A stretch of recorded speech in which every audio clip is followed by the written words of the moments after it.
I think it kind of shows how fickle and how hard it is to be a music producer, that music producers get mad at this. Yeah. I want to be a nerd for a minute. And for a minute? Yeah, Jay Moore, don't do that. Excuse us on this one, because this is going to be catered more towards my brother Lone on this one. But there's a conversation about type beats for producers. Now, we know what that is when somebody says J. Cole type beat or Kendrick type beat. You go to YouTube and find it, right? There's this shout out to this Instagram page, the Producer Lounge. It's a podcast where producers come on and talk. Actually, I stumbled upon it. It's pretty cool. They have beat showcases and everything. So shout out to them. But there's a conversation with producers talking about the approach and how they feel about type beat producers. There's a video attached to it. I want to let's play this, and then we can jump in and react. Producer Lounge and name brand music. Let's see what we got. A type beat producer. So that's such an icky thing. I mean, I know it's a whole. No hate, I know it's honestly, a whole scene. It really is. And you're right. No disrespect to anybody who specifically make you're into it and that's type cool. beats, but it's kind of lame. Yeah, I mean, it's just make your own sound. Just have fun with it. That's the thing, and that's what makes it not lame. It's like everyone has their own motivations. Mm-hmm. I'm not motivated to be the next Dre. I'm motivated to just be myself. Right. Put music out. If people like it, that's great. Mm-hmm. And a lot of people get into this to be with like fucking stars in their eyes, thinking like, "Oh my god, I'm gonna be that." You know? Right. Do what the you want, but I don't think that's valuable mindset. Yeah, I don't think it's as fun. Just have fun. If it happens, it happens, and if it happens, it's because you did something right on your own terms. On your own terms. Mm-hmm. Like, I'll never be a type beat. So, okay, Lone, I'm coming to you first. Being a resident producer here, what does that make you feel like when you hear it? Because I heard good points on both sides, but I've never been that person. I don't know a lot of people that are that, but I could see some people being successful, maybe going down that route and finding a pocket that works for them and perhaps getting placements. I don't know, but I've never been that person. Well, as somebody who teaches this and has students and actually has students that put out type beats, right? I think it's a marketing approach more than anything. Okay. I think, and this is no disrespect to these fellas here or anybody that necessarily agrees with this, because I think you historically would fall in line with their thinking, but I look at this more so as a way to market the creativity that you have, as opposed to trying to mimic a certain type of style. So, for example, I have a producer. I have two students right now that release type beats. And it's not like they're going out and trying to make Mike Will Made It style beats, or they're going out trying to make a beat that sounds like something else. They're just using it as whatever beats that they make, they're marketing, they're using the algorithm to market to people that are looking for that. To me, that is a different approach than the typical idea from, I kind of want to say elitist. It's kind of an elitist producer type of mindset to kind of say like that this is a bad approach. It's a bad approach because the producers are looking at it from an angle of like, oh, well, you're not being original, you're not being creative, you're just trying to make something that sounds like other people. Latch on to something else. For sure. Right. And I think that can potentially be approached for some producers. Right. But at the same time, that's not how everybody utilizes it. And I'm pretty sure that the two producers that I know personally that do this don't do it that way. Here's where I'm conflicted, right? So on one hand, the purist, if you will, in me says, be creative. You know me damn near my whole life. You know me. I like to keep my bag open. I pride myself on being a person you can put anywhere. So I say that to say I'm conflicted because I get from a creative standpoint, I want you to be creative and just do you. That's the school that we came up from, right? Yeah. But the flip side to the type beat argument is, to me, that shows my bag. It shows my versatility. It shows what I can do from a marketing standpoint and a promoting myself standpoint. So that's why I'm kind of torn speaking to what you're saying, because if I can do 3 different type beats, it's like, well, damn, I can get him in his pocket, this one. Who knows what else he has outside of that? You see what I'm saying? Yeah, I think the part that kind of rubs people wrong is when you're doing a type beat with somebody else's type of name. So like if Lonegevity makes a Metro Boomin type beat, it kind of makes my name seem less important than Metro Boomin, which people can say that it is, but whatever. Because I'm like attaching my sound to another person's type. And I think that's where the producers are like, nah, just be yourself. I think that's where it's rooted from. So it's like have the self-respect of yourself. That's the part. To just put out your own stuff and do that. But what a lot of these producers that are doing type beats are just saying, nah, you know what? They are bigger than me. They are. If I have use my name, or if I use their name in the style of beats, and it is that style of beats, I'm going to get more people on of the stuff that I'm doing. Right. You're playing the algorithm game. You're playing the game that they're setting up for us. Otherwise, you're just banging your head against the wall, really. Right. And you're just playing the super long game. And I don't know. So I agree with what you're saying. You see what I'm saying? But because to me, if I'm scouting with to sports analogy, if you're scouting somebody, if you're a baseball person, it's like, yeah, this dude is a 5-tool dude. Mm-hmm. He hit for average, he hit for power, he can, bases. Shades of Alex Rodriguez. Thank you. But of it's all like, the people you I'm just like, great player though. Don't do that. No, don't do no, that. I know where you're going. Don't do that. No, it's cool. But before or after the we're gonna leave that alone. What I'm saying is, if there's a producer that I can look at and say, I want to put him on my team if I'm building a squad, he's got 4 different type beats plus a whole catalog. Yeah, for sure. I'm more than likely I'm going to gravitate towards him. It's just there's a difference between. Look, there's a reason why. There's a difference in. Let's get a little deeper. There's a difference in producer styles when you think of a Denon Porter versus if you think of a Hitmaker or if you think of a Hit Boy. Mm-hmm. I agree. And the main difference there is that Denon Porter is a chameleon. Yeah, he is super talented and he can do a whole bunch of different styles. He can. Hitmaker is going to give you the same thing. And it's going to be high quality for what he does. Yeah. He knows how to flip those samples. 100%. 100%. Maybe Hit Boy is not really a good example, but Hit Boy is a little more versatile. He is. Yeah, he's a little more versatile. I would say that. Yeah, he's a little more versatile. But there are certain producers that will, exactly what I was just having this conversation. I think today there are certain producers that will give you. There's something to be said about having a particular sound, right, as a producer, and it being important to your growth as a producer. For as versatile as Pharrell is, we know a Pharrell beat when we hear it. As versatile as Timbaland is, we know a Timbaland beat. True. Same with Alchemist now. We know a Derringer beat. We know these producers because of how they sound, regardless of Primo. Yeah, Primo, exactly. You know what I mean? So I think to a degree, it's harder to be a producer that is a chameleon that can do all these different styles and to do all these different styles well and to stand out on top of it if you don't already have a whole lot of, let's just call it, clout in the industry or whatnot. It's harder to stand out when you are better.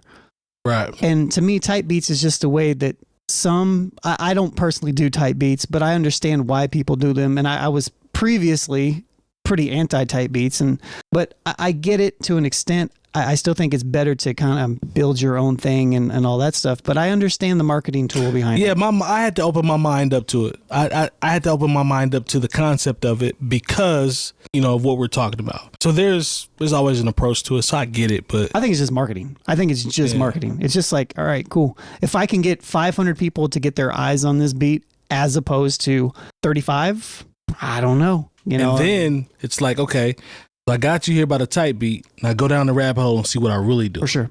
That's what I see. It's just kind of like, how much are you willing to suffer for your pride? Right. I guess. I don't know. No, I feel you. Jay, I ain't want to lose you on this one, but I know you can jump in, but me and Lone we had to nerd out real quick on this one. No, I mean, I think for specifically the younger producers, right? I don't know if they see it the same way as you guys do because a lot of times you are your influences. I'm sure they don't.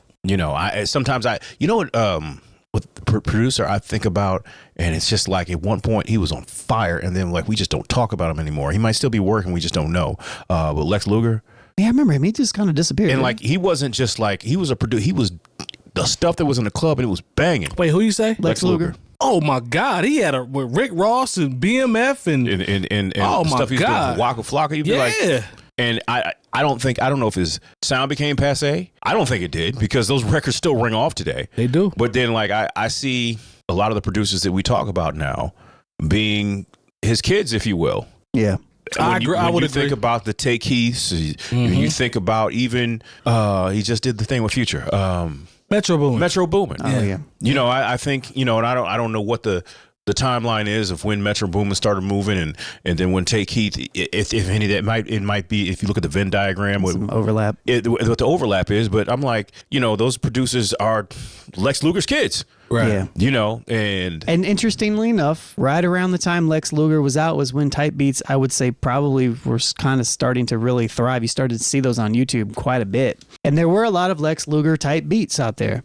But that era also shows you that, to Lone's point about the type beats and when that actually starts or when it started, there are plenty of producers that I can think of that fall in that category. It's talk about Lex Luger, right? Like he definitely is a type beat where I saw plenty of those. But it's also the runners. Right. You remember the runners? Like when it's working with Rick Ross and Khaled and all that? Cool and Dre. Cool. Like those, though, I started to see that as well. Runners type beat.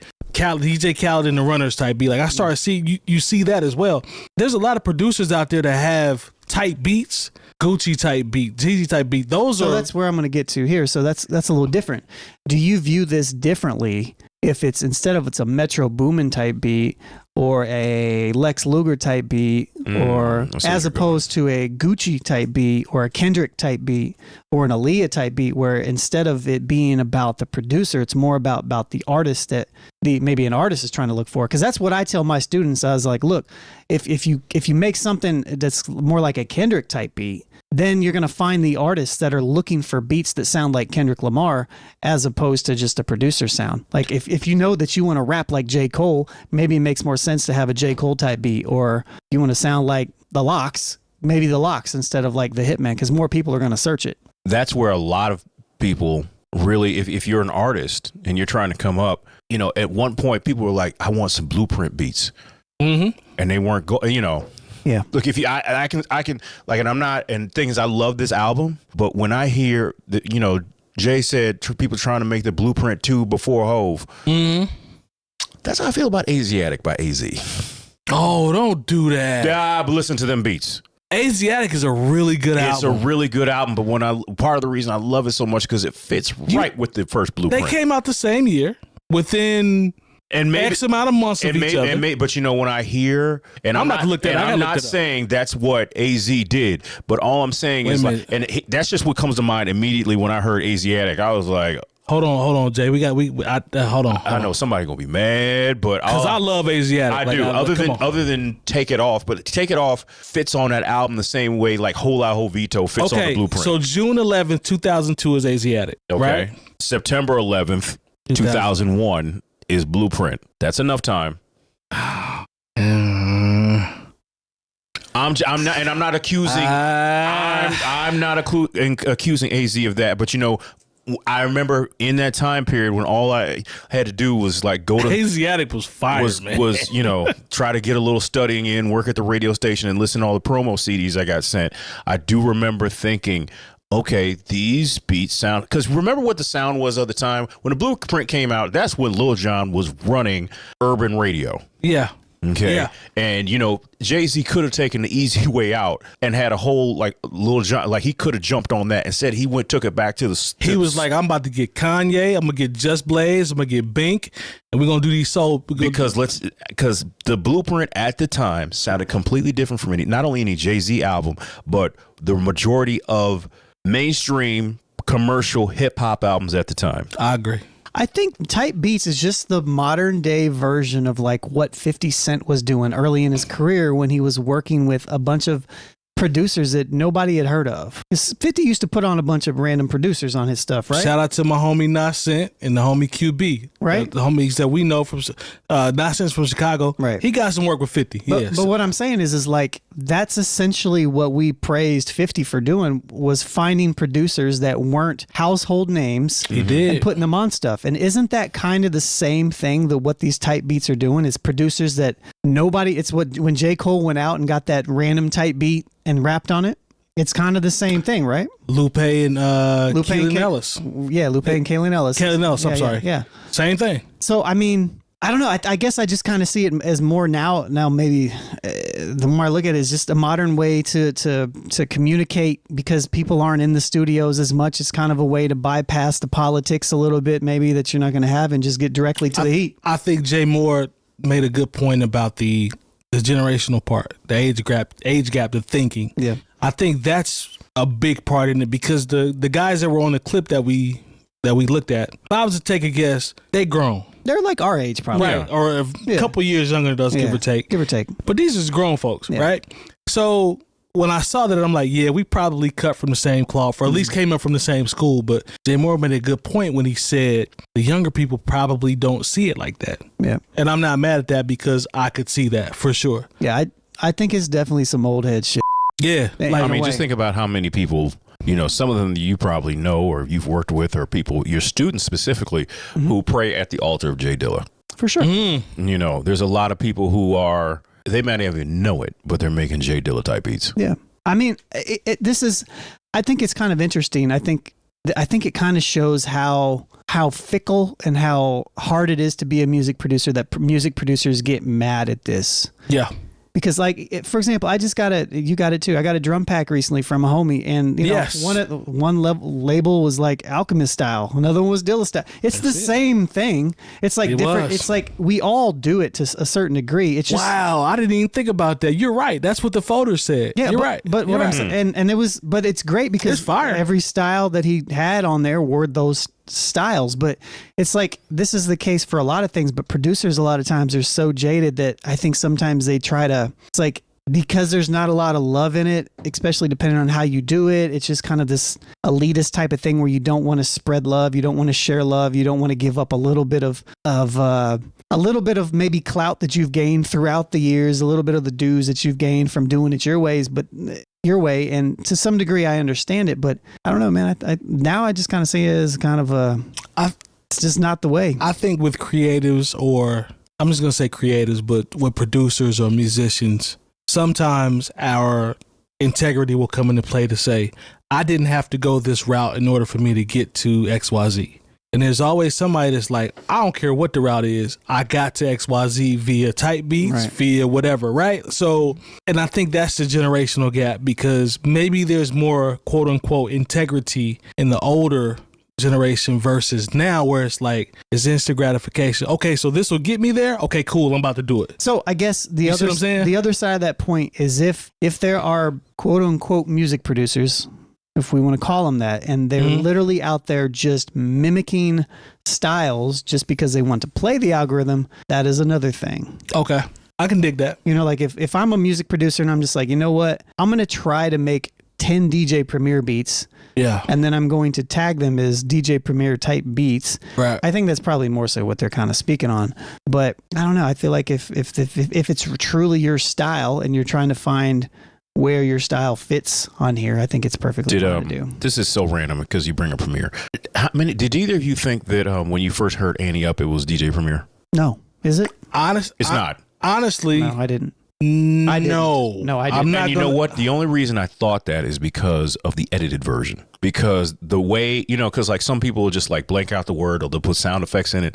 Like, I can't remember who did that, but it basically, the way the edited version sounded. Sounded like a DJ. Sounded like a DJ Premier. Because he has that blank edit. He has that blank space in his beats a lot. No, he has like little, he had the sound effects. It's like a pause kind of. No, it'd be like, we have to bring it up and maybe I'd have to hear it, because But I mean, but what I'm saying to that is that DJ Premier, a lot of times in his early beats, it would do stuff, but in the second half of the beat, I only know this because I study DJ Premier, but like it would literally, there would be an empty space at the end right before it looped back around. I'm talking about, like, say there was a curse word. They were trying to edit the curse word. Right. It wouldn't just be a blank. It would just, there were certain sound effects that he would use to cover the curses, and they were similar.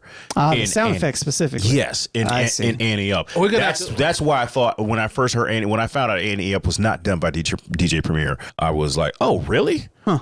I wish we could do that, but we probably get a strike. Yeah, we're not doing that. But maybe do your Googles. Post show. Maybe some of you know what I'm talking about. If not, hey, Good call though, because I never thought, to my knowledge, I don't think I ever thought that was Primo. No, I didn't. There's a remix to that though. Because Primo, there's a with Remy Ma. That was her first appearance. Because with Primo, I'm always looking for. Primo has like a 98% rate of scratches on the hook. Unless this is true. Yeah. Unless there's even with, think about Royalty. Like Royalty's got K-Ci and JoJo singing on it, but if I'm not mistaken, and I'm old, there's cuts and stuff going on that record. Am I tripping? No. So DJ Premier is so crazy because he'll make a dope beat with only 2 notes. He will.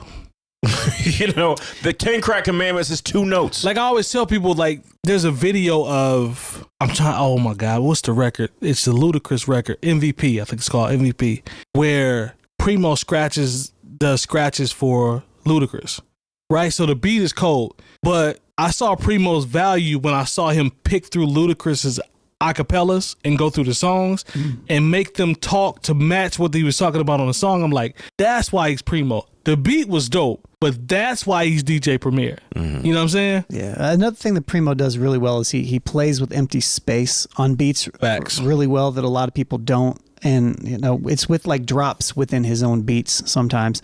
And he always plays it up. It always builds up and then it kind of like drops down in the last part. And in the last part, there's always like he just plays with silence almost in ways that other people don't. But yeah. Yeah, shout out to Primo, man.